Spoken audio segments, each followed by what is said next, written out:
House come to order. First order of business is roll call. The clerk will unlock the machine and the members will record their presence.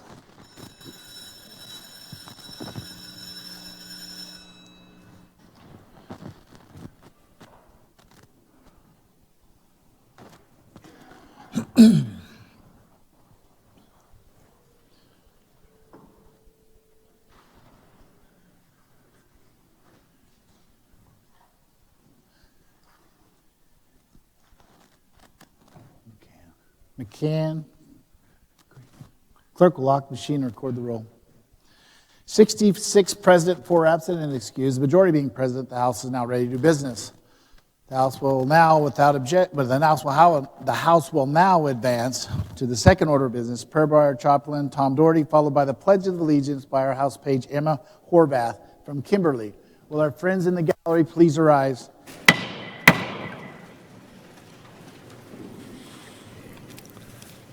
Astronaut Neil Armstrong says this: I believe every human has a finite number of heartbeats.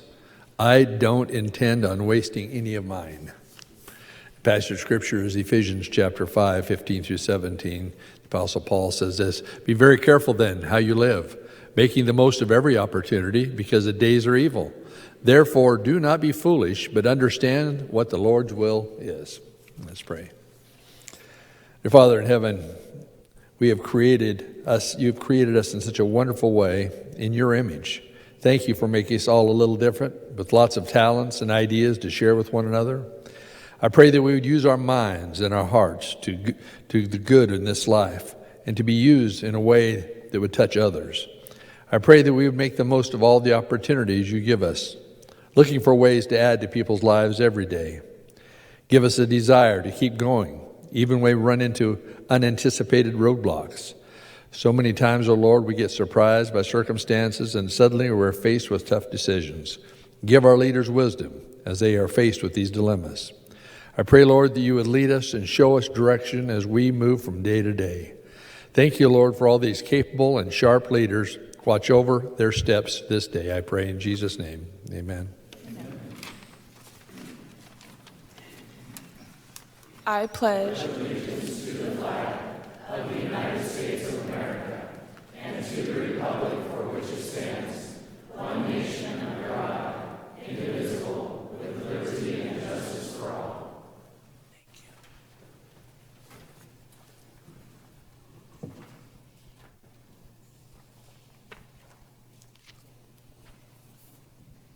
you.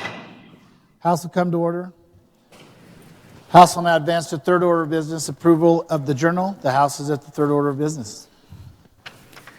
In the House of Representatives, January 31st, 2024. Mr. Speaker, we, our Committee on Judiciary, Rules, and Administration, report that we have read and approved the House Journal of the 23rd Legislative Day and recommend same be adopted as corrected. Moved by Skog, seconded by Gannon. Heard the motion. All those in favor of approving the journal, say aye. Aye. Those opposed, say nay. The motion passes and the journal is approved. The House will now advance to fourth order of business, consideration of messages from the governor and the Senate. The House is at the fourth order of business. From the Senate, January 30th, 2024.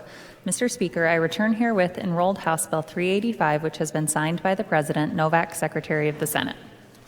House Bill 385 will be referred to the Judiciary and Rules Administration Committee for delivery to the governor.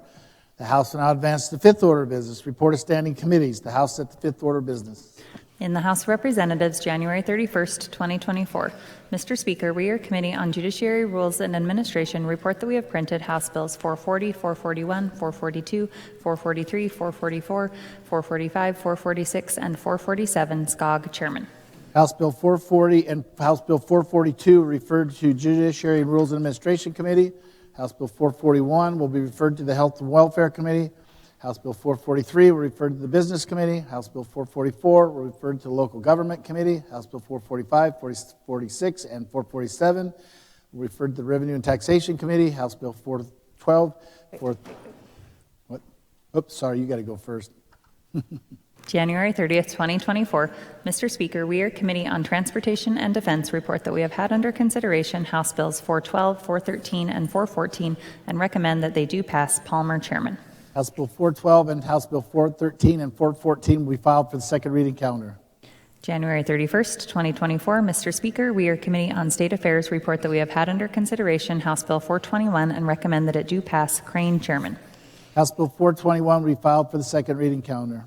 January 31st, 2024. Mr. Speaker, we, your Committee on Health and Welfare, report that we have had under consideration House Bill 393 and recommend that it do pass. Vander Rauda, Chairman.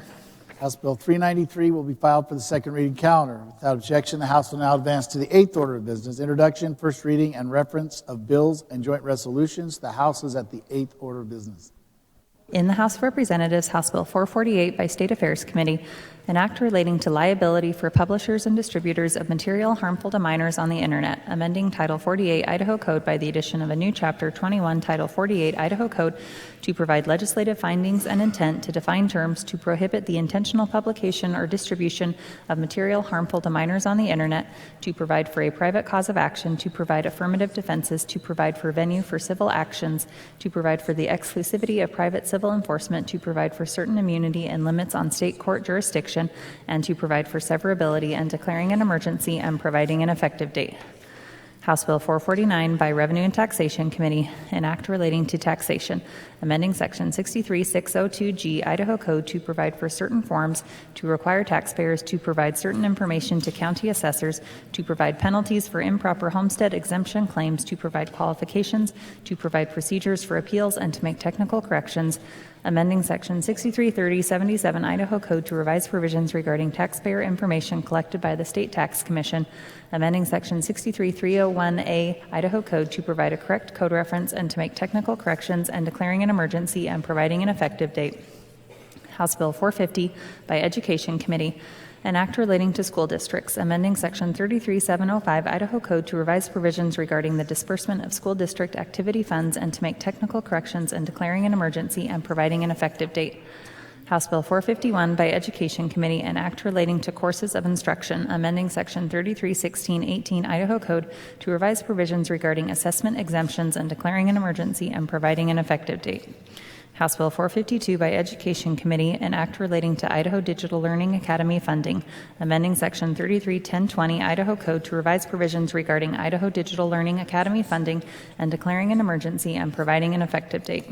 House Bill 453 by Education Committee, an act relating to the State Board of Education, amending Section 33102 Idaho Code to provide certain requirements for State Board of Education members, to establish provisions regarding geographical regions for appointment of State Board of Education members, to provide an exception for current board members, and to provide for vacancies, and declaring an emergency and providing an effective date. House Bill 454 by Education Committee, an act relating to the Advanced Opportunities Scholarship, amending Section 334602 Idaho Code to revise provisions regarding distribution limits for certain workforce training courses, and to make technical corrections, and declaring an emergency and providing an effective date. House Bill 455 by State Affairs Committee, an act relating to codifiers corrections, amending Section 101215 Idaho Code to make codifiers corrections, amending Section 16103 Idaho Code to make technical corrections, amending Section 162002 Idaho Code to remove surplus verbiage, amending Chapter 60 Title 19 Idaho Code as enacted by Section 1 Chapter 263 Laws of 2023 to redesignate the chapter and to provide a correct code reference, amending Chapter 60 Title 19 Idaho Code as enacted by Section 1 Chapter 179 Laws of 2023 to redesignate the chapter and to provide a correct code reference, amending Section 222612 Idaho Code to make a codifiers correction and to make technical corrections, amending Section 231401 Idaho Code to make a codifiers correction and to make technical corrections, amending Section 252703 Idaho Code to revise a provision regarding animal remedies, amending Section 311410A Idaho Code to make technical corrections, amending Section 331402 Idaho Code to make technical corrections, amending Section 331614 Idaho Code as enacted by Section 1 Chapter 50 Laws of 2023 to redesignate the section and to make a technical correction, amending Chapter 66 Title 33 Idaho Code as enacted by Section 1 Chapter 120 Laws of 2023 to redesignate the chapter, amending Section 34704 Idaho Code to provide a correct code reference, amending Section 394502 Idaho Code to remove surplus verbiage and to make technical corrections, amending Section 541007 Idaho Code to remove surplus verbiage and to make technical corrections, amending Section 74104 Idaho Code to make a codifier's correction, amending Section 74106 Idaho Code to provide a correct code reference and to make technical corrections, and declaring an emergency and providing an effective date. House Bill 456 by State Affairs Committee, an act relating to the State Controller, amending Section 671085 Idaho Code to remove a provision regarding digital copies of agreements and to authorize the State Controller to develop a policy regarding agreements and declaring an emergency and providing an effective date. House Bill 448, 449, 450, 451, 452, 453, 454, 455, and 456 will be referred to Judiciary and Rules and Administration Committee for printing. Without objection, the House now advances to 10th order of business. Second reading of bills and joint resolutions. House at the 10th order of business. January 31st, 2024. House Bill 402 by Resources and Conservation Committee regarding injection wells. House Bill 404 by Resources and Conservation Committee regarding records. House Bill 410 by Revenue and Taxation Committee regarding income taxes. House Bill 402, 404, and 410 will be filed for the third reading calendar. House now advanced to the 11th order of business, third reading of bills and joint resolutions. The House is at the 11th order of business. Mr. Speaker. Good gentleman, 31. For privilege, please. Gentleman has the floor for privilege. Thank you, Mr. Speaker. In the gallery today, we have many of our locally elected officials from our respective legislative districts. I'd ask the body to join me in welcoming them to our session today. Thank you. Welcome. We enjoyed our visit with you yesterday. Good lady from 8. Thank you, Mr. Speaker. I ask unanimous consent to bring House Bill 415, that's Bill 415, to the top of the third reading calendar. Unanimous consent has been requested to bring House Bill 415 to the top of the third reading calendar. Is there objection? Hearing none, so ordered, and the House will have under consideration House Bill 415.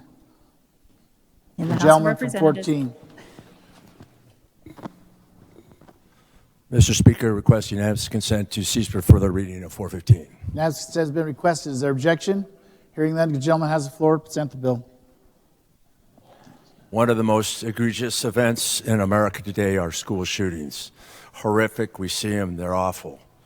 The people that attack these schools aren't necessarily after the students, but they go after the school because it's a soft target.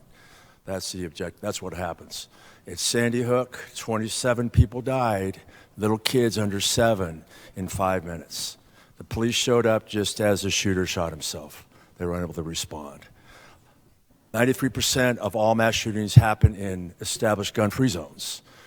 Churches used to be the gun-free zone. And there's an example in Sutherland, in Texas here a couple of years ago, where 26 people died, 22 were wounded, shot for 11 minutes, and finally someone from across the street came over and finished it. Issue about the churches, they used to be established soft targets. They are no longer soft targets. The churches have responded. They've let their citizens take the initiative and defend themselves. I've talked to all these churches around. I went to different churches. Everyone is armed, and they're ready to face these threats. There was an event that happened in Texas, in Fort Worth. Stepped up and shot, got 2 rounds off. Someone armed in the congregation stopped him. So these things, this is an ongoing challenge, but the people in the churches are seeing this. When I heard that the priest was armed, then I knew it stepped up a whole new level. A priest being armed in a Catholic church is really unique. They see the reasons, they see the vulnerability. Churches are no longer that threat. They're no longer feel that they're that vulnerable. There's a desperate need to secure our schools against this threat. What can we do? This gap, what happens? The delay when police can show is between 5 and 7 minutes, sometimes 20 minutes. Depends if it's out in the rural areas. 68% of all the shootings are done in 5 minutes. So this is the purpose of this bill. This chasm of vulnerability, this gap is something we can't close. What do? We have physical security plans in place. That's your run, hide, and fight, lock down, get your kids to class, isolate that shooter out in the hallway, police arrive. That's the best situation? Difficult. The best solution I came up with looking at this, we need armed guards at every school. Two armed guards. Looked at the money, that's $800 a day per school who wants to do that. That's problematic. I don't think that's the way to do this. Some schools now already have this in place. Some actually have security guards. And many schools across the state already use what we're going to talk about today, and that's using students, not students, but teachers and other people in the school to defend the school. So what I see, the capability resides right now in every school is a capability. You have a capability to defend your school. Organic, ready to go. We just have to give these people the opportunity to defend themselves.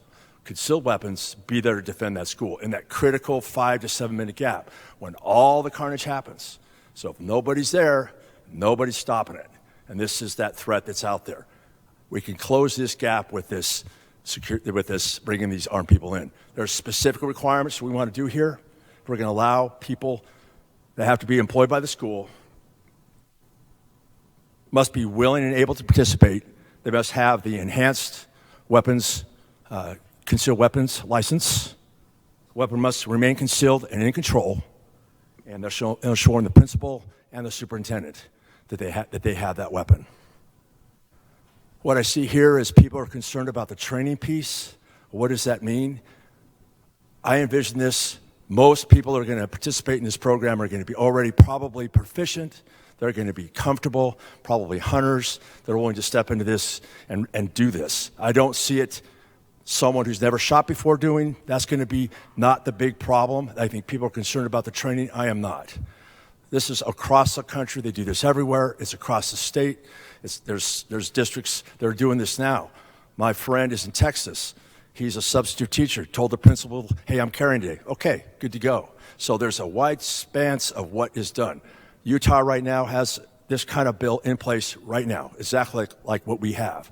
So leverage that capability, put those people ready to defend. So when you look at the strategy, when there's someone shooting, you run, you hide, and you fight. You run and you hide, locked down in the classroom, great. But what happens when that guy breaks in the door and you have no way to defend yourself? This is what I envision. What can we do? What can we do to give that teacher the ability to defend their students? I don't see these concealed weapon permit owners going out and engaging this guy in the hallway. I do not. I know some people would engage him with a stapler. They would do anything they could to stop this guy. I would do anything I could to stop this guy. But the intention is defend your classroom, provide these teachers a resource, because when he comes through the door, there's going to be no mercy. There's no diplomacy. He's going to shoot every little kid in your class. So do you want to have the capability to fill that gap? I would say yes. And this is successful across the country. Right now, they say, well, what about this concealed issue? There's 20 weapons on this floor right now. I don't know who's armed. I don't know what kind of training they have. I don't care. I trust them. I trust law-abiding citizens that carry weapons. I trust that they're in the churches, they're in the malls. There's 100 weapons across this campus right now, across this building. Nothing happens. The school is not this magical place that bad things will happen. You get the people that are willing, able, step in, and defend themselves. I think this is a great opportunity to close that critical gap. And this is something I'll pull out a story from complacency. It's easy to sit back and not worry about this. But back in 2001, the summer 2001, as an airline pilot, I stepped up in front of the United Airlines group and says, I feel vulnerable in this airplane. People can bang through this door, do anything. I can't turn around. I can't defend myself. And the other pilots stepped up, and what they tell me, we can't afford it. We're not going to do anything about it, so don't worry about it. Well, 3 months later, 3 of my friends are dead. 3,000 people are dead, and trillions of dollars later. That's my ultimate story of complacency. I see this sense of complacency here that we got to do something. This chasm is really threatening. It's not just from shooters. Remember that. Terrorism is upon us. So we need to defend ourselves, defend the most important part of our lives, and that's our children. And this gives us an opportunity to do something, close that chasm. I'm ready to stand by for questions, sir. Further debate on the motion? Gentleman 28. Speaker, would the good representative from 14 yield for a question? Gentleman yield? I yield. Gentleman yields. Speaker, thank you. I noticed in this bill that the sign that's saying it's a gun-free campus or a gun-free zone has to come down. I've asked a few this question. I can't seem to get an answer to it. if that sign comes down with the Idaho Code as you understand it, does that mean that any civilian can walk on that campus with a gun? Gentleman 14. Negative. That sign was placed some years Gentleman ago. for 28, you need to remain standing. Thank you. Gentleman 14. Sir, that sign was placed some years ago. Was really applying to the students to keep the students not to have guns. That you still have the same responsibility. The laws apply. What that gun-free zone, what I see that is, it says, we are a sheep's pen, come shoot us now. That's what that says. So unless you have security guards, you know, you're kind of advertising yourself. I think it's not a good advertisement. There's a school in Idaho that said, we are armed and ready to defend our children. That's a sign I'd put out in front of my school. That's the whole reason of that. Thank you, gentlemen. Further debate on the motion? Hearing none. Good gentleman 17. Thank you, Mr. Speaker. To debate. Gentleman has the floor to debate the bill. Thank you. You know, there is a desperate need for school safety. There is no question about it. And at this desk, I've been concerned about it for 10 years. I've been to our schools where they have active duty training for where the police come to the school and work with the school personnel and I said active duty, I mean active duty shooter training. But this bill shortchanges our students and school safety.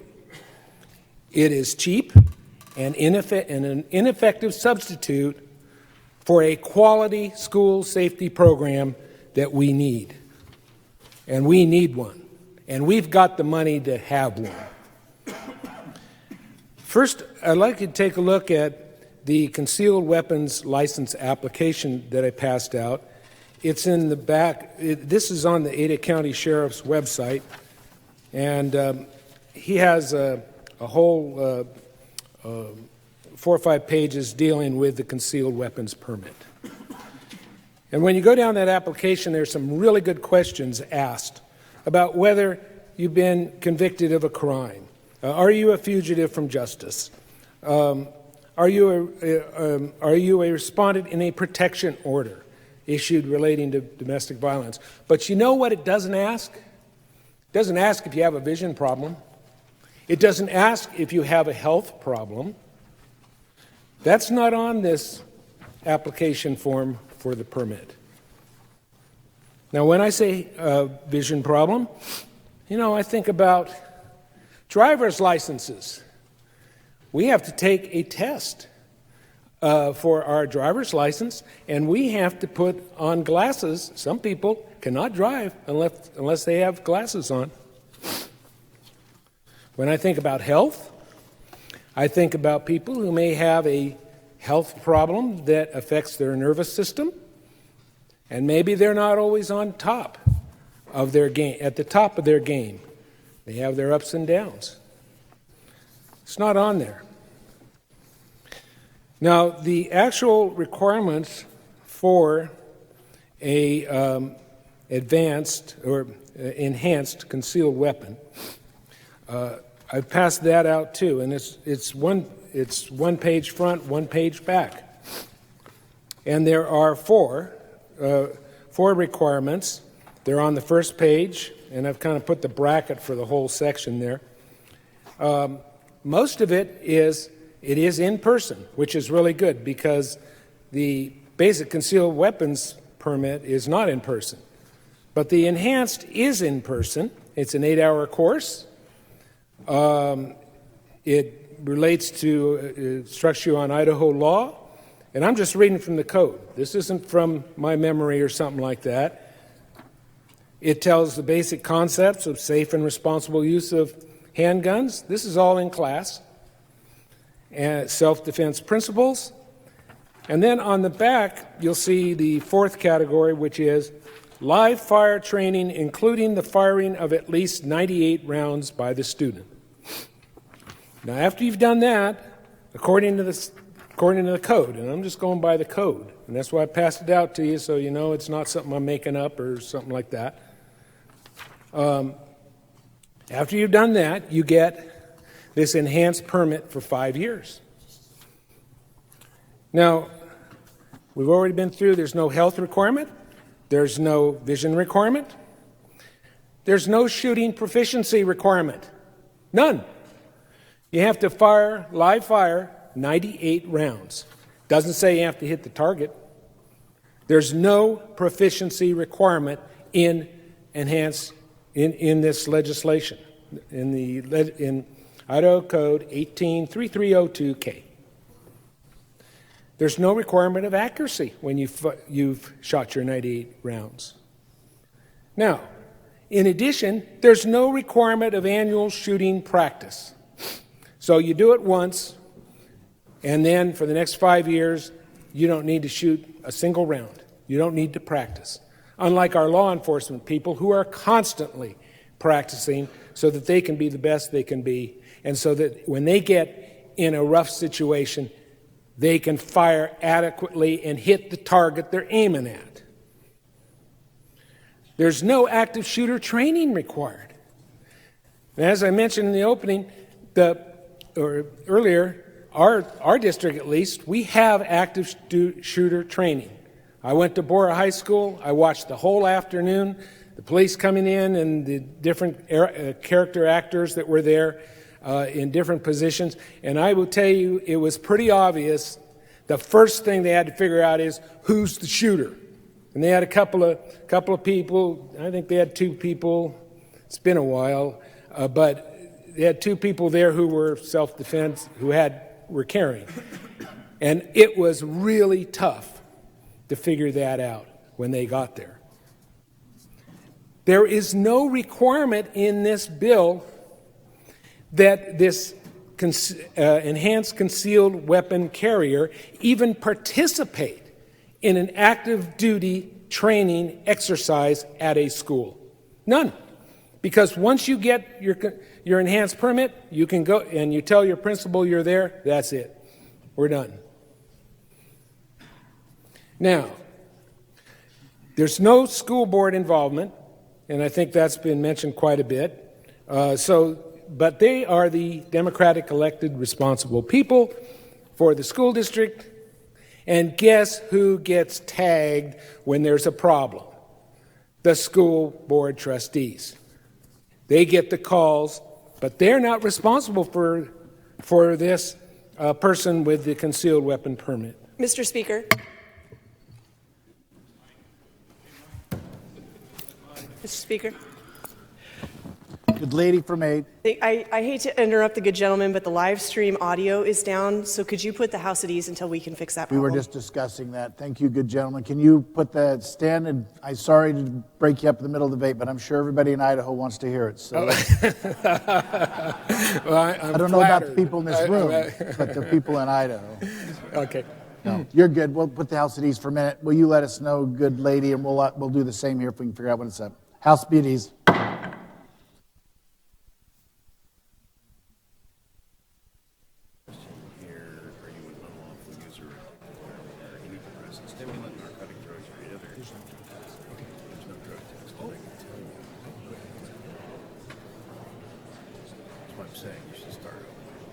No, I'm going to add it now. I was just talking about that.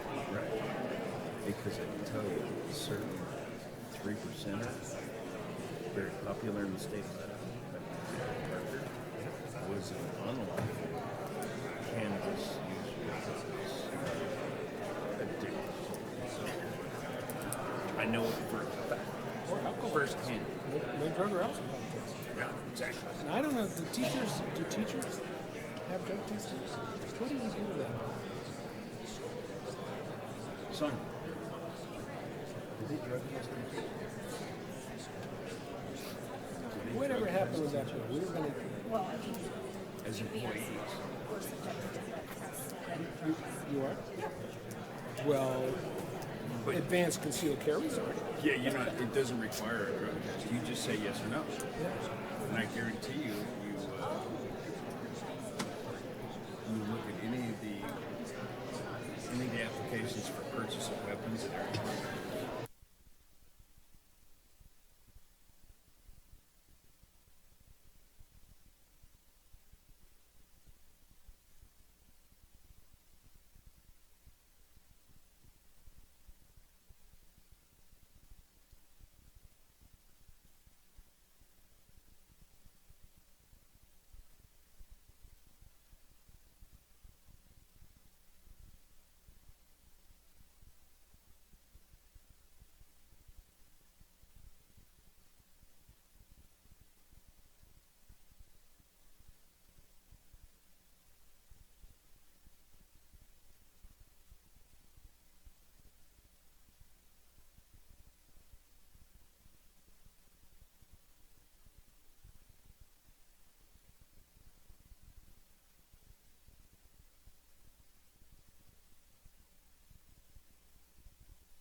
You're watching the Idaho House of Representatives.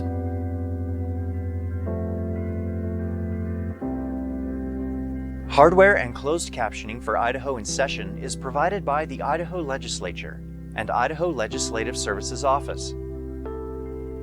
Additional funding is provided by the Idaho Public Television Endowment.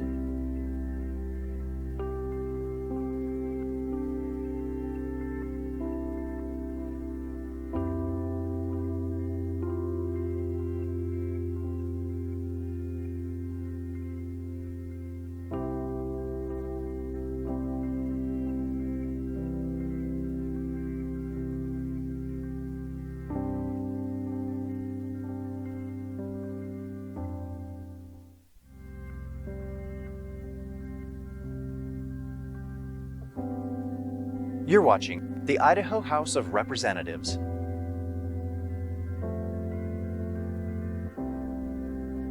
Hardware and closed captioning for Idaho in Session is provided by the Idaho Legislature and Idaho Legislative Services Office.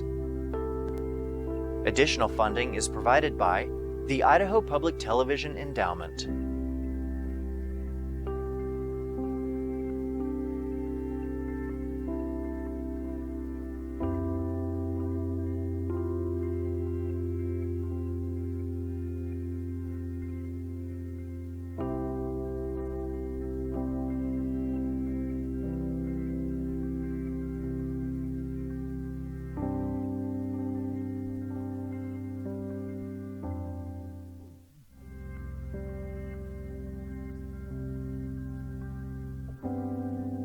You're watching the Idaho House of Representatives.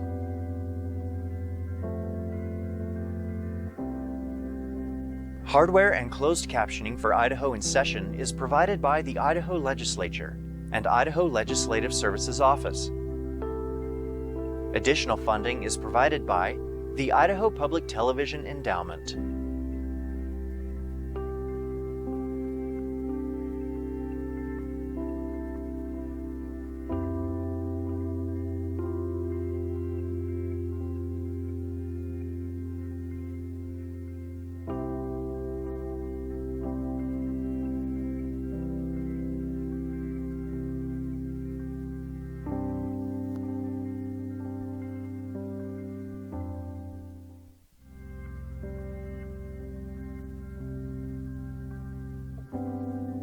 You're watching the Idaho House of Representatives.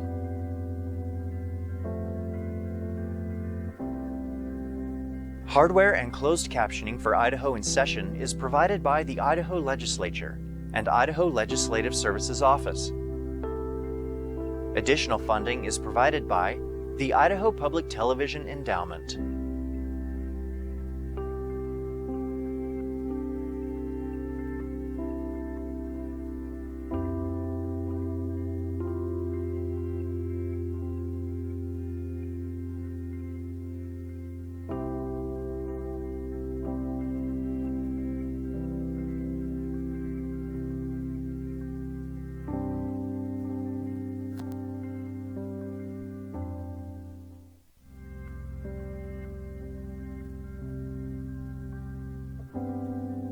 You're watching the Idaho House of Representatives.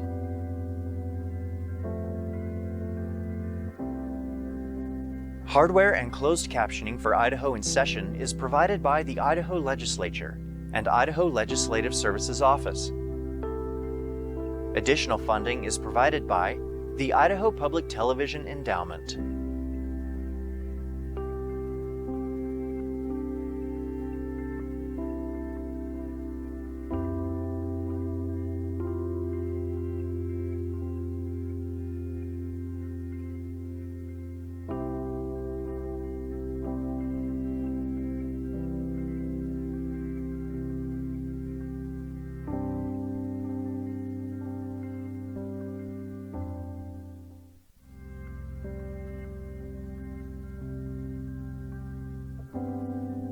You're watching the Idaho House of Representatives.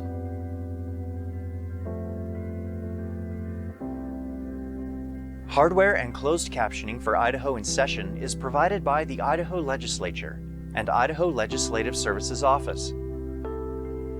Additional funding is provided by the Idaho Public Television Endowment.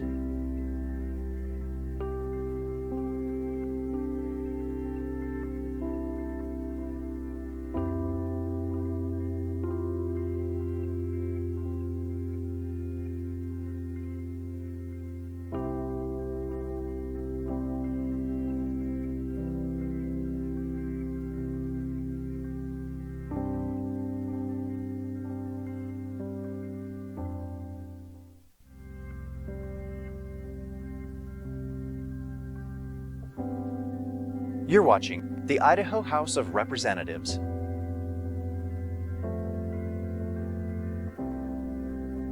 Hardware and closed captioning for Idaho in Session is provided by the Idaho Legislature and Idaho Legislative Services Office.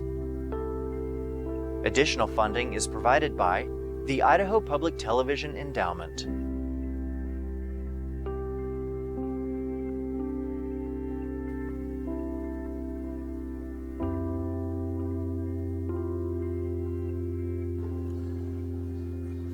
Good gentleman from 17, you ready to rock and roll? Yes, Mr. Speaker. House will be back in order. Floor is yours. Thank you, Mr. Speaker. So there's no requirement that the enhanced concealed weapon carrier even participate in active duty training that's going on at the school. Might end up doing it, might not. That's the applicant's decision. Oh, and by the way, when you look back at the application, it says, simple question regarding drug use, and says, are you an unlawful user of or addicted to marijuana or any depressant, stimulant, or narcotic drugs or any other controlled substance? There's no drug test, just a yes or no. No drug test. In fact, there's never a drug test required during the 5-year period that you have the enhanced concealed weapons permit. And I understand teachers are subject to a random drug test. And that's what I understand. If that's wrong, somebody correct me, but that's what I've been told by a teacher. But not the gun-carrying person in the school. So, after all of this, you become you can carry, enhanced carry in the school without notifying the school board. Oh, and this bill contains a provision that says you're not liable if you do something wrong. Now, think about that for a minute.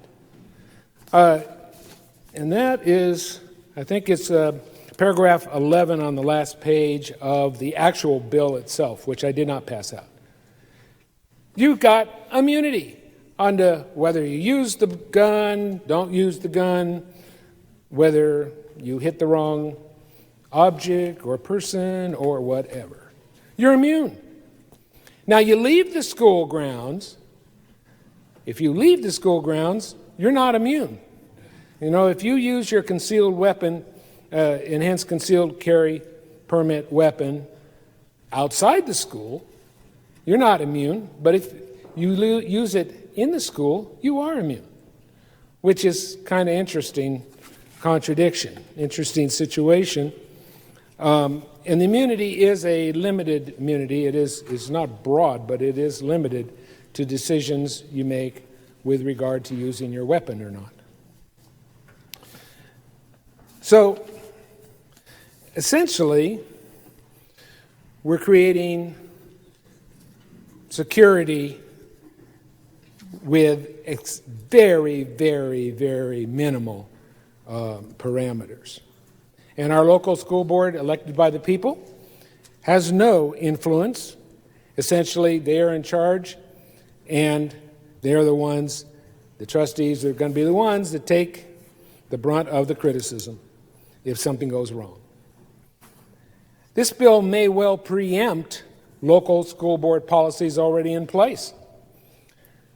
As the body knows, when we pass a state law that occupies a particular field of law, then the local governments are no longer able to enact what they wish to enact. So some of our school districts, I'm informed, already have gun policies, but they have a lot more stringent policies than this bill. One of them I heard about in northern Idaho has 40 hours of training, and the local sheriff is familiar with the people who have the training. So when the local sheriff shows up at a school active shooting incident, they know who it is, who is and who isn't carrying weapons. But in a small community, that works. In an urban community, doesn't work. And it doesn't work because our local police and our local schools don't interact as much. We got 200,000 people in this city. People don't know each other anymore, and it's a real shame. We used to 30 years, 40 years ago, but we don't anymore. And so identifying who the active shooter is and who's the active protector is much, much more of a challenge under those circumstances. So there is a solution, and that is to require more training, to give an incentive to school employees, maybe 4 or 5 school employees, to get more training regarding what an active shooter situation is. Get training annually at a minimum at shooting training, so that when they do shoot, they hit what they're aiming for. There should be a physical health requirement and proof, an actual proof that a person is competent. Now, what do we do now? Say for teachers or others who do extra work at school, you pay them a little extra money, like the teacher who becomes a coach. For coaching, they might get an extra $1,500 or something a semester. So maybe that is something we could do. We've got the money. We've got all kinds of surpluses the last couple of years. We've got ARPA money. We've got the money that we could pay a little extra to designated school personnel who are willing to go out and get trained, get highly skilled at dealing with an active duty situation. But we're not doing that in this bill. In this bill, we're acting like, well, we don't have any money in this state, we can't afford to do these things, and we're just going to do this as a kind of a stopgap or something. But it's not adequate. We need experienced, competent people with guns in our schools. That's why we have SROs, or in the equivalent of that, and we need to, if we want to have school personnel involved, we need to have somebody who's willing to engage in that training and pay them a little extra bonus or something for all the time they spend to learn and to be skilled at what they're doing. The bottom line is that there is a real solution for this. It's not in this bill. And unfortunately, and that's the last handout I passed out, we have a lot of incidents nationwide where employees are bringing guns to school, and there are accidents with them, and unintended accidents where, and I've passed out just 4 or 5 of those, but you can find them on the internet. We need a skilled, competent people in our schools that we can rely on to take care of our kids. Our kids are that important. Thank you, Mr. Speaker. Thank you, gentlemen. Further debate on the motion. Good gentleman, 26. Mr. Speaker, for a question and then debate. Question of the sponsoring Excuse bill. me, a question of the good Would the good representative gentleman, 14, yield to his question? I yield. Good gentleman yields. Sir, would you contrast the immunity in your bill, I believe it's been mentioned, page 4, paragraph 11, with the liability that peace officers have performing their duties? Gentleman 14. There's a confusion there. That discussion there, the civil being immune is to decide to engage or not to engage. So you don't get sued because you did not engage and all the kids get shot. The point is, if once you engage, you have the same liability and responsibilities that anybody else has. You shoot, you are responsible for what you shoot, just like everyone else. You go shoot in the mall, you're responsible. Everything you do. That's why this is such a big deal for a Second Amendment concealed carry. You are responsible for every round that comes out of your gun. You better be sure what you're doing. There's no immunity here. So when people take this responsibility, stand by. This is a big responsibility to take it really seriously. There is no immunity on what you do once you start shooting. Good job. Gentleman 26. To continue with debate, please. Gentleman has the floor to debate the bill. Okay, frankly, in his entire presentation, I absolutely agree with the good representative. Advertising schools as gun-free zones is, I think, to borrow a phrase, is like a flock of sheep, and people are showing up to use guns. So the intent of the bill, I love the intent of the bill, and we need it. For me, the holes in it come along. You know, this body has passed legislation before. It takes the courts years to sort out. Page 4, section 11, when you really get down to splitting words, my concern is that section could be used either way people interpret it.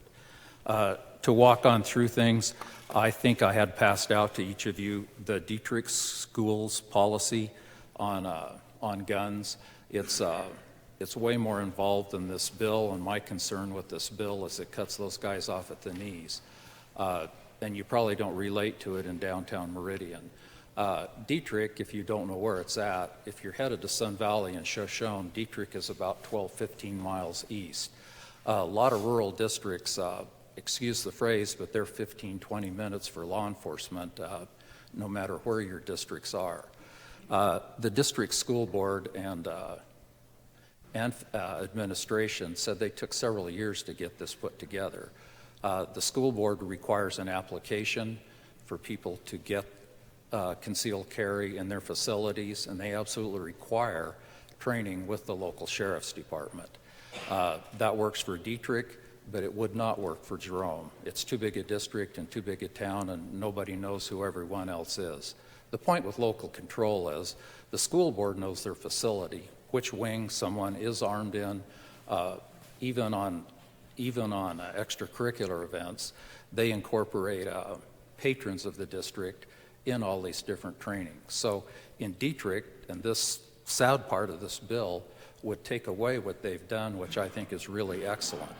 Everybody that's armed trains with the sheriff's department. The sheriff's department knows who they are, and they feel pretty confident going into an active shooter situation that if you're not on the list and you're running around with a gun, they're pretty definitive of what they're going to do. As a deterrent, I kind of like the idea that, yeah, there's guns in the school. They're carried by people that know how to use them, train.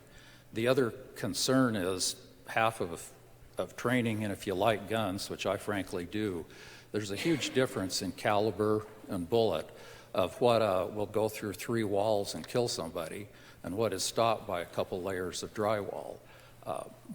If you talk to most of your peace officers, I think most of us really back our blue.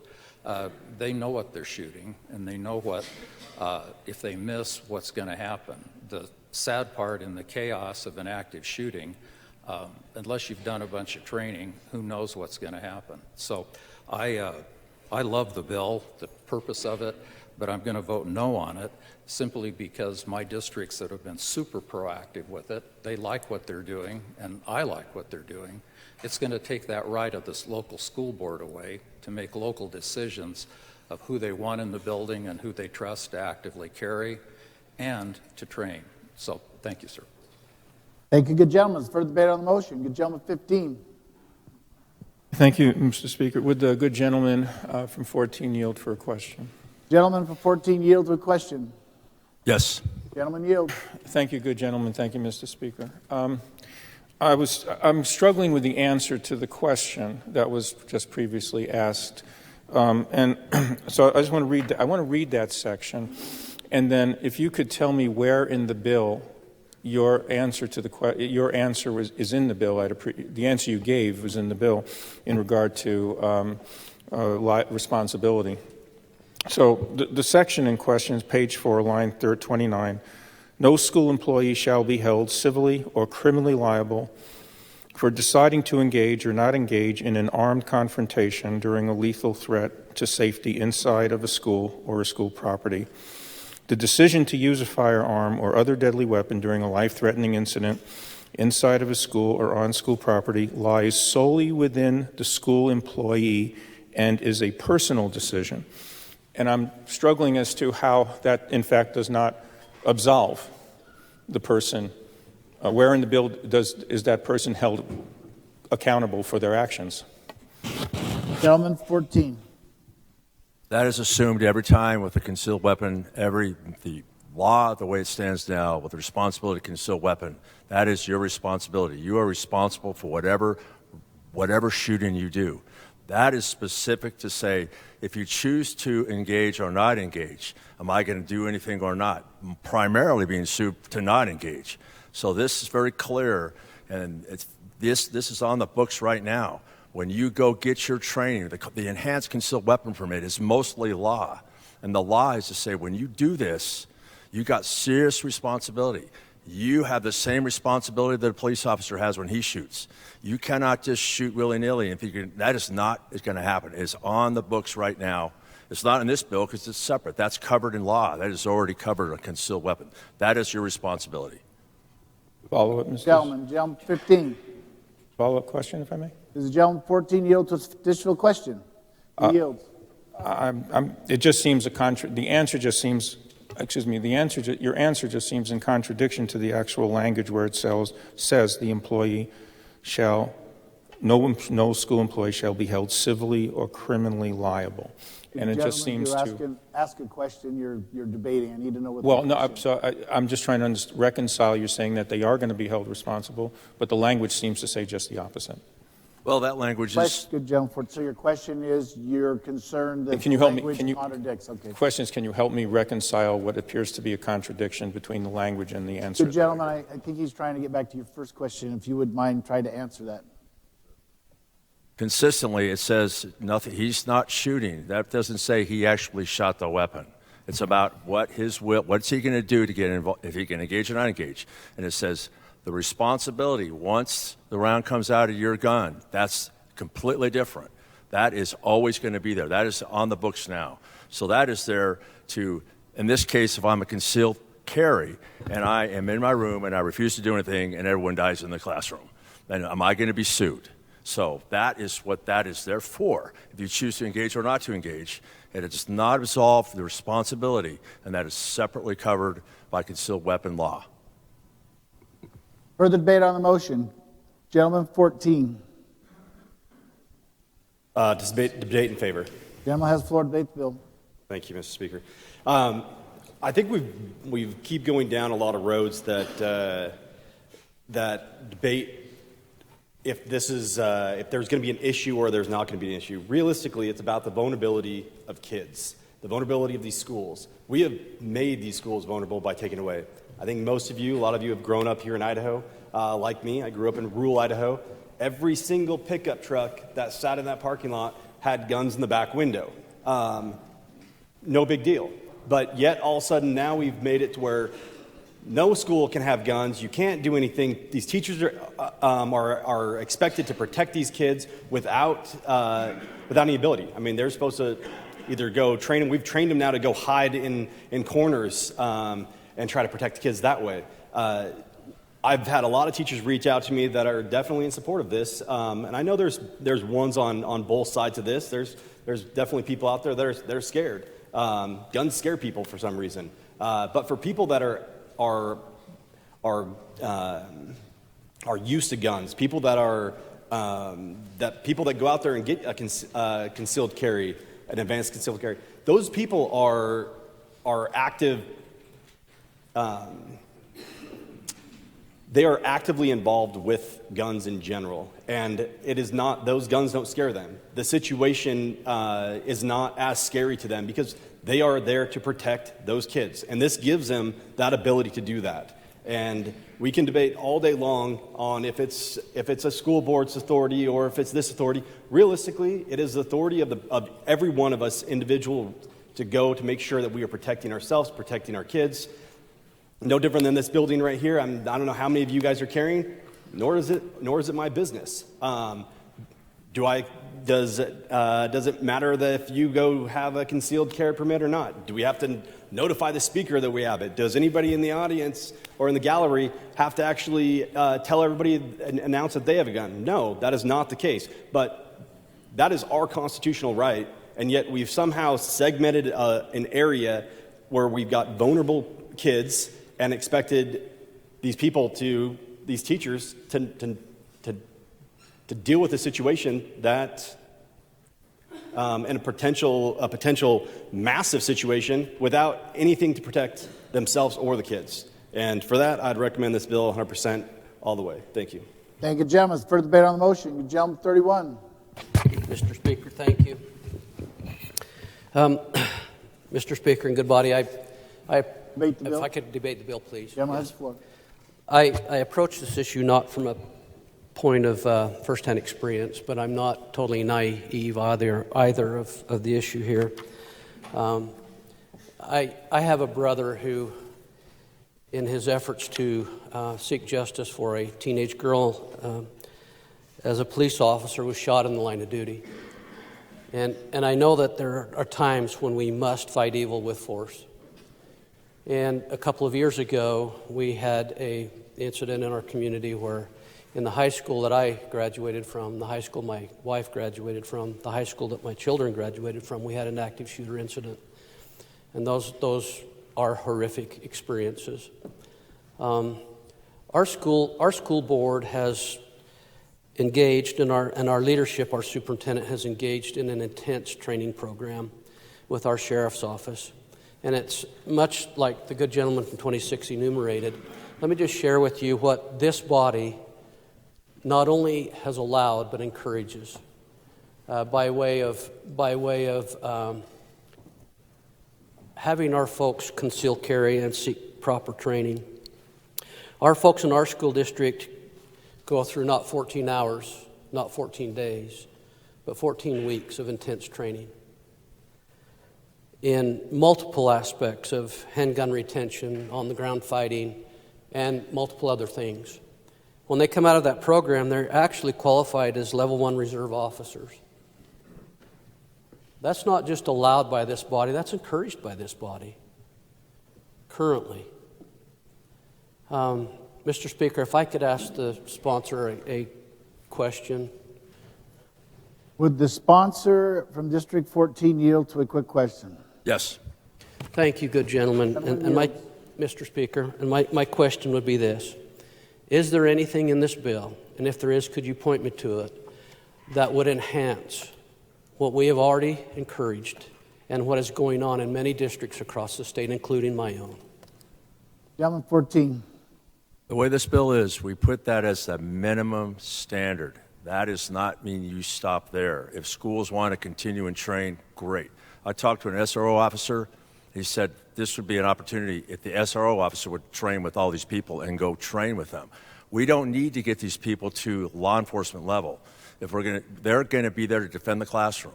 If we want to have individuals that are trained at that level to go engage in the hallway, fine. That's not what I envision. Everyone thinks this is going to be a law enforcement thing. This is like a last stage defend of the Alamo. I'm going to defend this room when they come in this room. That's 90% of what this is. And who's going to go out in the hallway? Like I said, very few individuals. All the training in the world will not make the difference when you have to make that shot. When you have to face the battle and actually really do it for real, police fail. But years of training. So it comes down to we never want to quit. I think the schools, this is a minimum. Train as much as you can. I think that would be great. This grows. If you want to get everyone to that level, great. Thank you, good gentleman. Mr. Speaker, if I could continue to debate. Thank you, good gentleman. And the truly Speaker would caution us to debate and ask question, debate.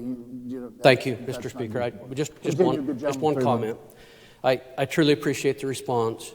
It is my sincere hope that it doesn't dilute or compromise what is already happening for good in our local districts. Thank you, Mr. Speaker. Thank you, good gentlemen. Further debate on the motion. Gentleman 28. Good lady from 24 didn't jump fast enough. Mr. Chairman, would the good representative from 14 yield to a question? Gentleman from 14 yield to a question. Yes. Gentleman yields. Mr. Chairman, this question came to mind with the recent debate I've heard. We've heard that there's already in place in many school districts in the state that their teachers can carry concealed weapons. Has any superintendent or chairman of a board reached out to you and asked you to bring this legislation forward? No. From 14. No. Thank you. You can jump 28. Further debate on the motion. Good lady 24. Thank you, Mr. Speaker. Would the gentleman from 14 yield to a question? You, gentleman 14, yield to another question. Yes. Gentleman yields. Thank you, Mr. Speaker. So it was mentioned that we already have a law on the books that allows schools to develop a policy which can include teachers being able to carry. So I'm wondering if this bill passes, can you help me understand how they would intersect? Would a school still be allowed to develop their own policy that maybe requires different training than the concealed carry, where they could have the sheriffs or the NRA come and do specific training for schools? 14. I agree with that concept 100%. This bill does not require it because that would just crush the ability to get this moving forward. But I would suggest absolutely. If this thing gets going, a principal would go, hey, I want our folks to get training. Is it required? I would ask as a principal, as a leader, I want you guys to get training. It's not required. Do it. And I think that's a great. We don't want to put that limitation on this because we want to get this out there, to get some capability out there. That could take years. So we could get this going right now, and don't stop the training. I agree 100%. And that's fine for the principals to follow through with that, absolutely, and the superintendents. Lady 24. Follow up. Gentleman 14 yields to the second question. Yes. Thank you. So I'm trying to understand, would they have to accept a concealed carry, or could they say, we're not accepting that, we require NRA school training, or we require training from our sheriffs? Gentleman 14. We have that as a standard. I mean, that would be a whole change in the bill. And I looked at this extensively, trying to have a standardized training, Idaho State Police. All these things were difficult to be standardized and get it across the state. That was really a challenge. And I've looked at this. We get down to this and continue the training. I think this is sufficient. Everyone's concerned. We're not trying to make law enforcement people out of these people. They're not going to be law enforcement. They're just there for a final stand. You got something you can do besides sit there and get shot. It's kind of what it is. So we're not going to go engage these guys. That's not the intent. And let the people who can, there's people that will be in these schools that can, and they'll be in that school. Let those guys go do it. They're going to have some additional capability. Remember what the objective here, just give our kids a chance when they come through the door, that we don't have to just sit there and do nothing. So I hope everyone understands it is not the intent to make law enforcement out of teachers. They're not. If we do this, it will take years and we'll never get there. Lady 24. Thank you. Thank you, ladies. Further debate on the bill. Good gentleman 26. Thank you, Mr. Speaker. Would the good gentleman from 14 yield to a question? Gentleman yield. No. Gentleman 14, would you yield to another question, please? Yes. Gentleman yields. Thank you, Mr. Speaker. Good gentleman from District 14. I've got a few questions, but I'll go one at a time, obviously, as we like to do. Are there any requirements for annual ongoing training in this bill similar to established policies in Mountain View School District, Bruno Grandview School District, Garden Valley School District? Gentleman 14. There is not. Thank you, gentleman. Gentleman 26. The gentleman yield to another question. Gentleman yield to another question. Yes. Gentleman yields. Thank you, Mr. Speaker. Good gentleman. Like I mentioned, Garden Valley, Mountain View, Bruno Grandview, where they have these policies in place, there are some reporting requirements in the event that there's a weapon discharge, whether it's intentional or inadvertent. Are there any recording requirements in 415? Good gentleman from 26, are we asking questions we know the answer to? No, I'm looking in here trying to find. Thank you, Mr. Speaker. Okay, I caution the body to not ask questions we know the answer to. Gentleman 14. That is just that you look at the concealed weapon requirements. If you fail certain things, you discharge, those concealed weapon requirements and law apply to you. That's misdemeanors for discharges and things like that. It's not in this bill. The concealed weapon permit, if you constitutional carry, you have that responsibility. Discharges and all that apply under Idaho law. It's not in this bill. This bill is just to direct the ability for these people to step in and defend the schools. Gentleman 26. Thank you, good gentleman. And I actually didn't know that, so I appreciate it. Would the gentleman yield to one more question? Gentleman yield to one more question. Yes. Gentleman yields. And good gentleman 26, I'm just cautioning because I'm getting the feeling that some of our good friends know the answers to these questions they're asking. Continue. Thank you, Mr. Speaker. Is there any provision in here that would allow a district to deny or revoke a license from someone who it has been the ability to concealed carry in the classroom? Gentleman from 14. Again, that's applicable to law. If you leave a weapon around, if you are drunk and you carry a weapon, that's illegal. It's a misdemeanor. All these things are, you can't be under some controlled substance and carry. That's illegal. Discharges, all these things, leaving weapons around. In this case, you leave the weapon around, you will be revoked. You have a big responsibility here. Don't leave your weapon laying around. Everyone's responsible here. So this is not just an open-ended case. Gentleman 26. Thank you, Mr. Speaker, and thank you, good gentleman. Further debate on the motion. Lady 34. Will the gentleman yield to a question? Gentleman yield to question. Standing up. You can always say no to, good gentleman. Gentleman yields. Thank you, Mr. Speaker and good gentlemen. Some of my school districts have come to me with the question of how they handle notifications from now on. So I didn't see language explicit within the bill. Are there any requirements that I'm overlooking in the draft that would limit, so setting aside the removal of the gun-free zones, the either process or methods that could be used by school districts to inform other individuals about whether they can or cannot be carrying firearms on school property? Gentleman 14. I'm not sure I understand that. Would the good lady rules clarify? apply. I'm not sure what you're asking there, Britt. Mr. Speaker and good gentlemen, let's try this another way. Does the bill stop a school district from informing anyone else that comes on campus about their ability to not carry a firearm while on campus if they don't fall under the provisions of this bill? Good gentleman 14.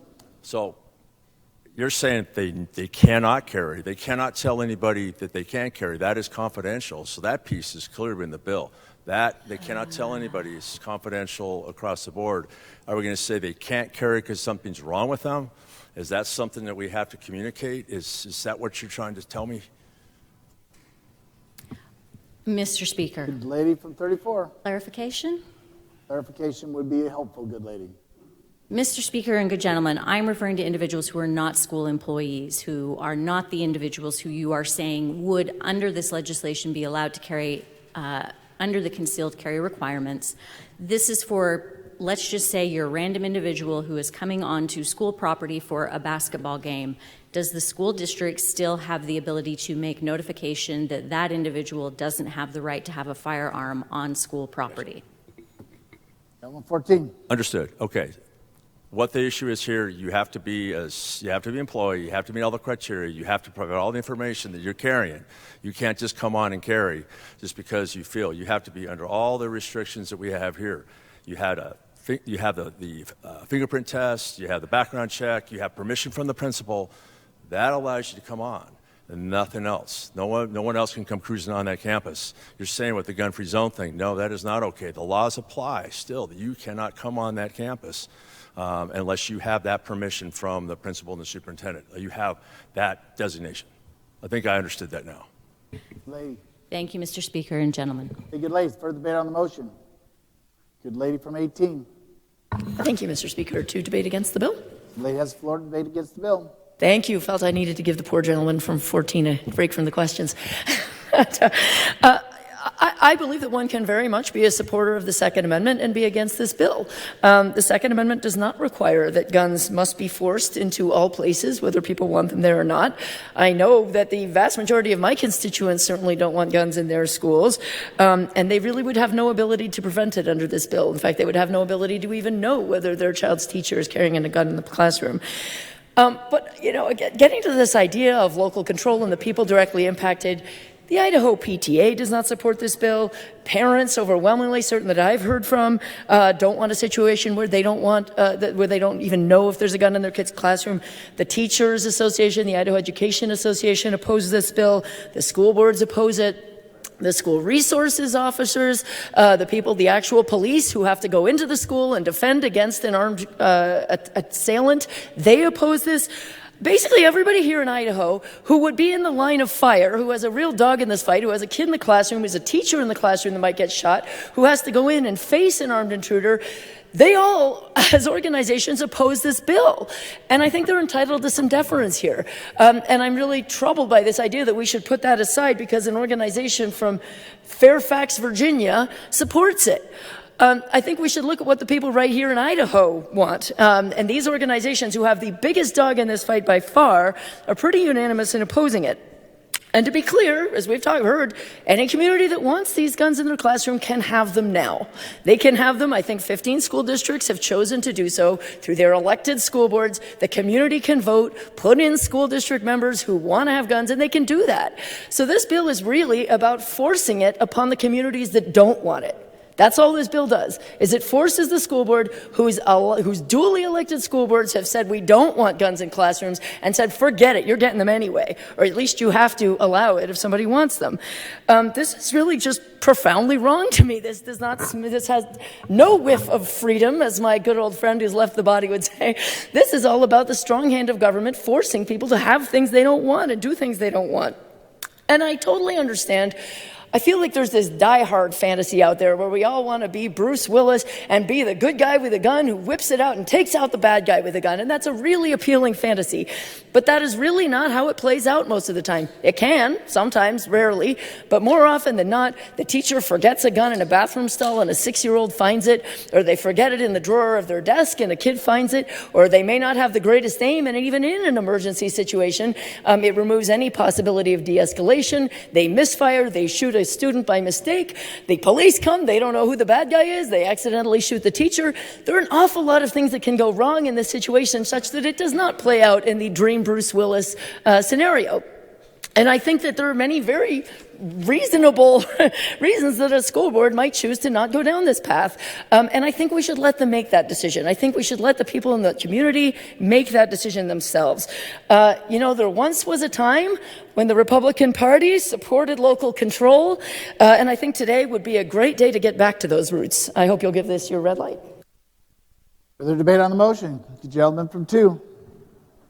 Thank you, Mr. Speaker. Debate for the bill. The gentleman has the floor to debate for the bill. You know, I think sometimes we might be missing it here a little bit. This is a bill that would allow teachers to come into their classrooms to defend the children they know. I'm hearing a lot about force. No one's forcing a teacher to carry a gun. No one's forcing a principal to carry a gun. No one's forcing the staff to carry a firearm.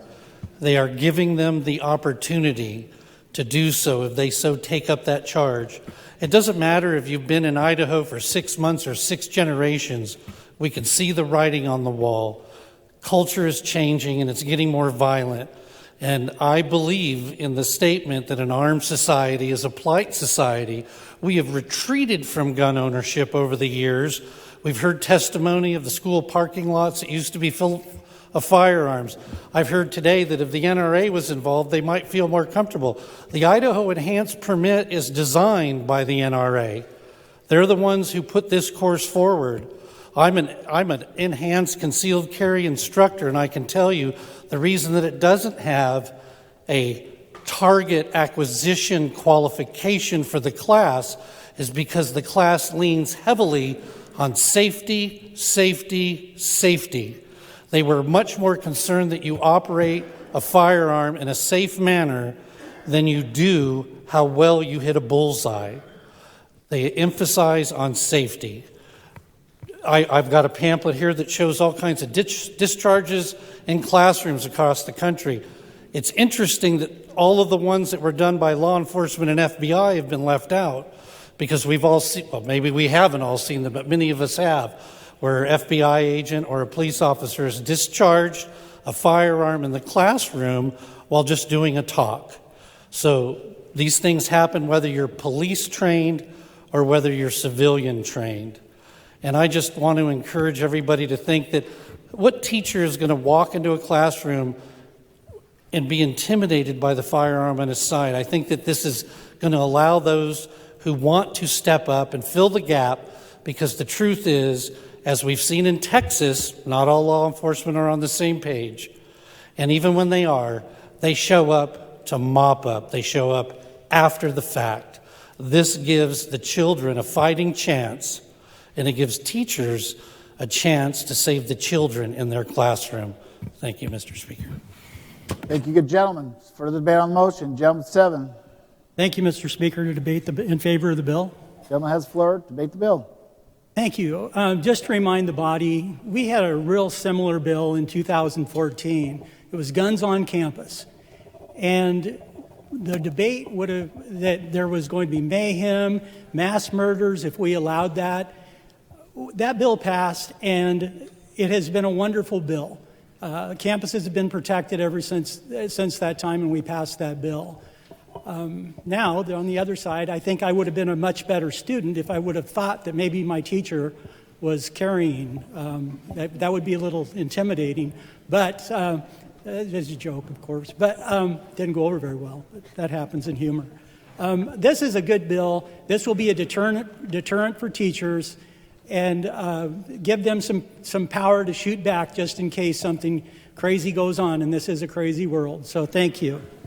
Thank you, good gentlemen. Further debate on the motion. Gentleman 24. Thank you, Mr. Speaker. Would the good gentleman 14 stand for a question? Gentleman 14 yields. Yes. Gentleman yields. Thank you, sir. So I'm kind of confused now on the discussion of school district training. So my question is, could a school district still require training even of the people who had the enhanced carry? The bill sort of indicates to me that they couldn't, but then when we talk about the existing law and the school district being able to make that available, could the school district then in turn require that training of these folks? Gentleman 14.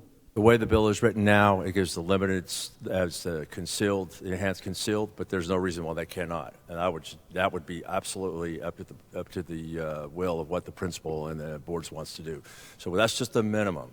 Can they make requirements? Because when they do that, then suddenly they shut it down. So you have to do this, and people can't achieve this, so we defeat the purpose, and no one can achieve what they say. We have to have this level, and that is law enforcement level, so then no one can carry. So that's kind of, we put that minimum and absolutely extend beyond that, but I could see that being the challenge. You'll shut it down.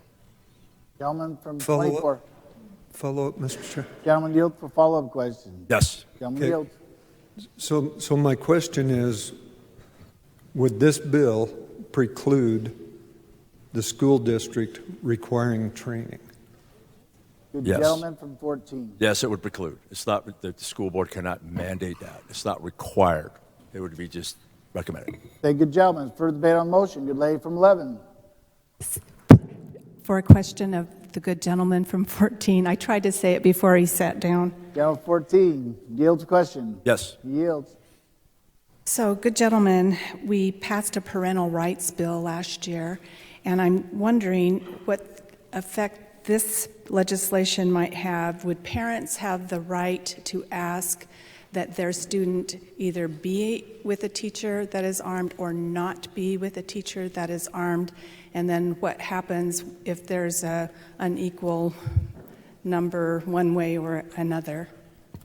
Gentleman 14. The teacher does not have to provide that information. They can do that voluntarily. That is confidential, and that is not required. So that's up between the parent and the teacher. They can offer that. but it is not required. Follow up. Gentleman, good lady from 11. I know you were trying to understand what I asked, so I'm going to try one more, a little bit The differently. gentleman yield with that's your question. Yes. Gentleman yields. Be that as it may, if we pass this, then parents are going to know that there are teachers or custodians or school lunch ladies or whomever who are carrying, and what right do they have if they are not comfortable with their child being in a classroom or in a lunchroom or wherever it might require with a teacher who is armed? Gentleman from 14. The way that is, if they are unwilling to accept that, I guess they'll have to go to another school. Good To lady debate from the 11. bill, please. The lady has the floor to debate the bill. So 32, you can, please. I mean, it's not my job to tell him he can sit down. I'm a school principal. I cannot stop He's been myself. up quite a bit today. I know, it's muscle memory. I apologize. Thank you, Speaker. 32 years in public schools as a teacher and as an administrator. Seen a lot of things come and go. And I would say specifically that one of the things that changed is that when we always had a crisis management team, and we always had mock drills that we did with law enforcement and with others, EMTs, the whole business, and they would run us through simulations, what if this and then that, to see what were the good things in our plan and what were things that we needed to think about, and not just for active shooters, but for all kinds of things that come through the school. That might be something we might want to think about, saying we would mandate that every school should have such a plan. Also with that training is that we moved away from the get under your desk or get behind it. We saw what happened at Columbine.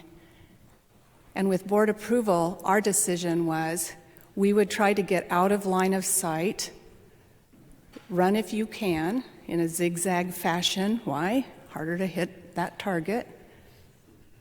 But if you decided that you're going to hole up in your classroom and get behind a door or something, any student who was willing could take anything they could get and feel free to use it when the time arrived. That's free will. That's given somebody an opportunity to do what they feel like is right at the time or not. And then I will just tell you that the current law that we already have, I was asked by my board if I was willing to be Bruce Willis. And I know, too long a hair, but I was. They asked if I was willing, they asked if I was capable, and they allowed me to carry. Because no one was going to get to any of my kids or my teachers. Not on my watch. And I think that this body may be underestimating the people that we have in the classroom now and the districts who have already availed themselves of the law that allows for them to do exactly what the good gentleman intends.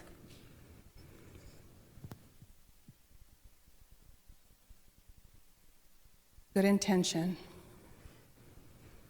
not the right answer. I would ask respectfully that we go back to the drawing board and that you give this one your red light. Thank you. Thank you, good ladies. Further debate on the bill. Good gentleman, 25. Would the good gentleman 14 yield to a question? Gentleman 14 yield. Yes. Gentleman yields. Mr. Speaker, good gentleman, did you have any conversations with school boards and superintendents concerning their insurance situation should this bill pass? Gentleman 14. I heard discussions on that, and that sounds like a gun control kind of back chatter. I think that's a little ESG. You better do what we say or we're going to punish you. I heard that, and I don't believe that to be true. I want to see that proven. I have not seen that so. Gentleman from 25. To debate the bill? Gentleman has the floor to debate the bill. I did ask my district. I only have one district in one school district in my district. That's Twin Falls School District. they did ask their insurance company, and their insurance company was unequivocal. They will be dropped if this bill passes. If they allow people to carry they do have an out, though. I'll be the first one to be honest. They're not with iCrimp. They're with a separate insurance company. iCrimp is still looking at the situation, and they have not yet made a decision.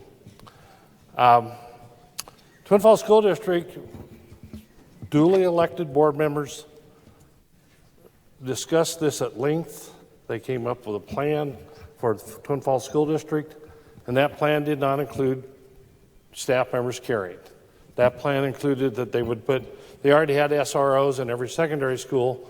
They placed security guards in every elementary school so that they could attack this problem face on. And the thing they emphasized to me is training, training, training. I have a military background like a lot of people in here do.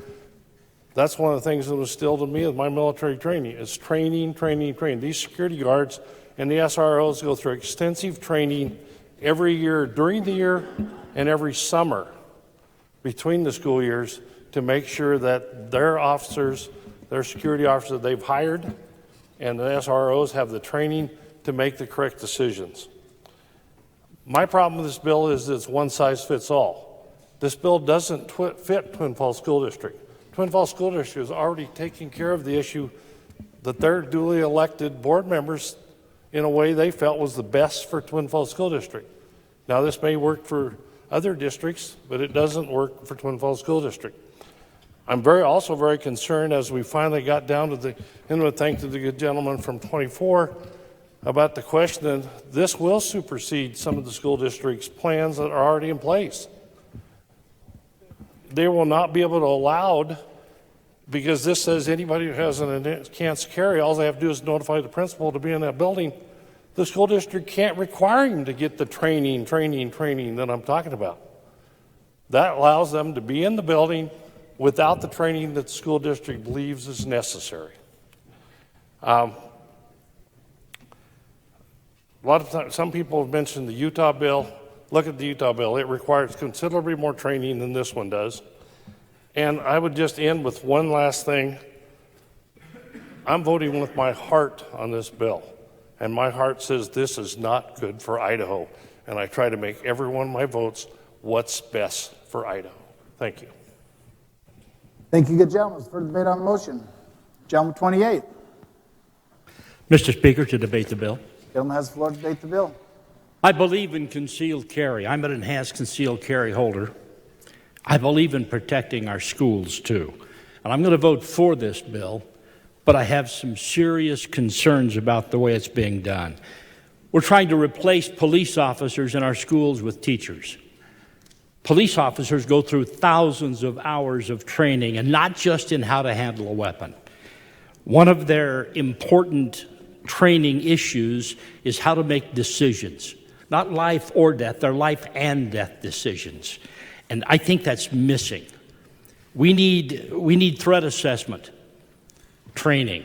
How do you evaluate whether you pulled the trigger on a 12-year-old student, as we had in Rigby in 2019? Or do you find a way to talk the situation down? And I think there's a problem in that we haven't given that concern enough concern. You know, when we talk about police officers, at least in Pocatello, we go through an application process, and we end up qualifying about 10 to 15% of those who want to become a police officer. Most of them don't make the physical or mental evaluations to be able to make those kind of decisions. Shooter training is easy. 98 rounds into a target, yeah, I hit the paper every time. It was only 5 yards. Not much of a task. But to use a handgun or a rifle in a school demands, as has been said earlier, you're accountable for every bullet that goes out of there. The big difference between a pencil and a bullet is a pencil has an eraser and a bullet doesn't. We've had guns in our schools in Pocatello. We've never fired a shot by a police officer to resolve the situation because they were able to analyze the threat, assess the danger, and talk the situation down. And that's a big part of what I think we're missing here. We're not qualifying our people who want to do this, who might make a bad mistake and either an intruder or a student end up dead. I'm going to support this bill. I feel like I have to, because I believe in the philosophy of what the representative is trying to do here. But I think we need more. We need to come back and do more to require the kinds of things that many of our school districts across the state are doing to deflect the potential threat that could be coming. Thank you. Thank you, good gentlemen. Is further debate on the bill? Here, good lady from 9. Thank you, Mr. Speaker. You Lady, know, every like to day... debate the bill? I'd like to debate Good lady the bill. has the Thank floor you. to debate the bill. Every day as we walk around Idaho, we have no idea who is carrying a gun and who isn't. We have no idea what their training is, but they do. And we just hope they're good guys and not the bad guys. Our world has changed greatly in the last year. I look at what is happening down at the border and the known terrorists that have come across, much less the unknown terrorist. If our country thinks we're safe, we're not. All you have to do is listen a little bit and talk to people. And I know this is very scary when we talk about schools and guns and kids, but it's really no different than if you go to Walmart, which I don't, but to one of the stores. It's the same thing. And throughout America, every single day, you never hear about it, but there's always a good guy with a gun that prevents a bad guy from hurting someone. That's never in the media. All we're asking with this bill is to allow a teacher, an employee who wants to carry, to do so. So I would just ask you that you would support this for our kids. Thank you. Thank you, good lady. Is there further debate on the bill? Gentleman from 1. Will the representative from District 14 stand for a question? Gentleman from 14 yield to the question. Yes. Gentleman yields. Thank you.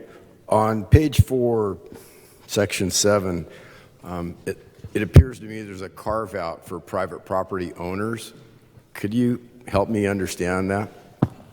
Gentleman 14. Private property, they do not have to abide by this. They have their own, they can do whatever they want within their private. They do not have to follow this. They can do, as my boy goes to school, all the people are armed at my boy's school. They haven't followed these rules. They do as they please, so they can do whatever. They are not restricted by this law. Gentleman from 1. Thank you. To debate the bill. Gentleman has the floor to debate the bill. I won't belabor the fact that I have some real concerns about this. I support the idea that, and the concept of standing up for ourselves and helping our teachers and all of that. But my real concern is that we're not authorizing and really demanding the training. I know Representative Hill and I know myself, we both talked about training issues before, and this just begs for continuous and consistent and some pretty detailed training, and that's what I was really looking for, and I'm not seeing that. But if we fall short, then I think we really need to gather ourselves and get back to it and get that act done. Because until we do the training, I really don't think we're going to really be as effective as we all want to be. So we need to drill down on that training. Thank you. Thank you, gentlemen. Further debate on the motion. Lady for 19. Thank you, Mr. Speaker. Would the good gentleman yield for a question? Good gentleman 14 yield to a question. Yes. Gentleman yields. Thank you, Mr. Speaker and good gentleman. I'm based on the answer you gave to the previous question, I'm trying to understand why religious and private schools are included in the definition of schools. Gentleman 14. That's just to differentiate, but they are not held responsible. That's just to differentiate. This is not private schools are not held under this bill. That was just part of the definition. The lawyers put it in there. I didn't put it in there.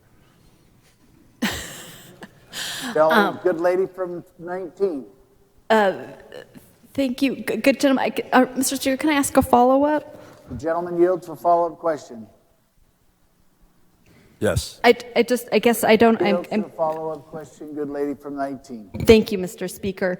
Where in the bill does it tell us? So, if on page 2 it defines the school as any private, public, religious, or charter school, and then we use the term schools later for all of these restrictions. So, where in the bill does it tell us that this doesn't actually apply to private school, except if it's on private property? Good gentleman from 14. That part of the original definition was from the earlier bill. That second part of it is like the addition to explain the difference that private schools are not required to follow this law. Good lady from 19. Thank you, Mr. Speaker. Thank you, ladies. Further debate on the bill? Hearing none. The good gentleman from 14 care to close the debate? Good gentleman from 14. Wake up. Sir, yes. Yes. Would you care to close the debate, please? This is the final debate? Final? That's you. You're closing. We're done. You don't have to stand up anymore after this one. All right. Well, this discussion, I looked at this for months. The training issue, I understand. I wish it was perfect. I wish we could train everybody to the level of a law enforcement person.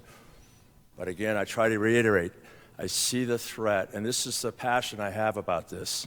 I see the threat, and I see it every day from what I get in my other job and the terrorism or whatever. I envision this event where someone comes into the school and kills 50 kids. So this is my passion. This is why, what can we do? What can I do to close that gap? And I wish we could have guards. As I said, it is the best choice. I wish we could have training up to here. That would be great. But what can we do to close this chasm of vulnerability? And this will allow us to close this. And this doesn't stop here. This needs to be a moving organism. We need to continue, get people out there, expanding this, make it better and better and better, and then actually pay for security guards if we ever can get to that point. This training is enough to get what we need to defend these kids on the worst case scenario. When they enter that classroom, I got some way to defend these kids. Remember that. We're not sending them in the hallway to engage. I will, some people will. That's not the intent. Give our teachers an opportunity to defend themselves in the worst case scenario. Or we can stand by and do nothing. And that's kind of makes me uncomfortable. So that's where my passion is. I want to think about what we can do to close that chasm. And we can fix this, make it better. But this gets it in there now. It could take a long time to do what everyone wants to do. It could take years to get to that point. So I think we need to move into this, face this threat, lean into this right now, and I think this is vital. Vote green on this. Thank you, gentlemen. Debate is closed. The question is, shall House Bill 415 pass the House?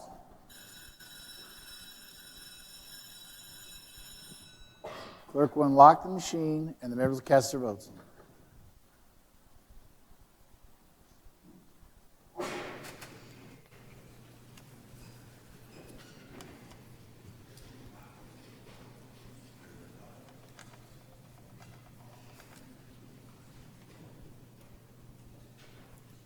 Has every member voted? Does any member change their vote? Clerk will lock the machine and report the pairs. Green votes nay. Horman votes aye. Clow votes nay. Dixon 1 votes aye. Durant votes aye. Roberts votes nay.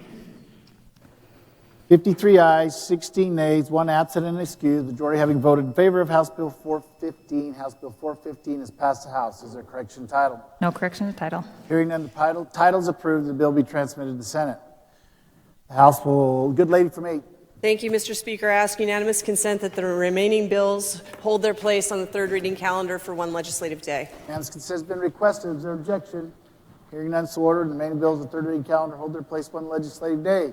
Without objection, the House now advance to 15th order of business announcements. The House is at the 15th order of business. Are there announcements? Good lady from 32. Thank you, Mr. Speaker. The Energy Caucus luncheon that is going on now downstairs in EW 29 is still happening. There are lunches available for those who RSVP'd and INS staff. If you have questions on the future of nuclear energy, cybersecurity, homeland security, they have many staff with us in the building today, and we are welcome to join at any point that we can get there in the next 15 minutes. Thank you. Good ladies, further announcements. Gentleman 10. Thank you, Mr. Speaker. I wasn't able to contact the clerk, but judiciary rules will meet at 2 p.m. today rather than 1:30. Good gentleman. Gentleman 26. Thank you, Mr. Speaker. The minority will caucus at 3 p.m. today. Thank you, gentlemen. Further announcements? None. Clerk may read. House Business Committee will meet Wednesday, January 31st, 1:30 p.m., East Wing, Room 41, Clow, Chairman. House Commerce and Human Resources Committee will meet Wednesday, January 31st, 1:30 p.m., East Wing, Room 5, Holtz, Clow, Chairman.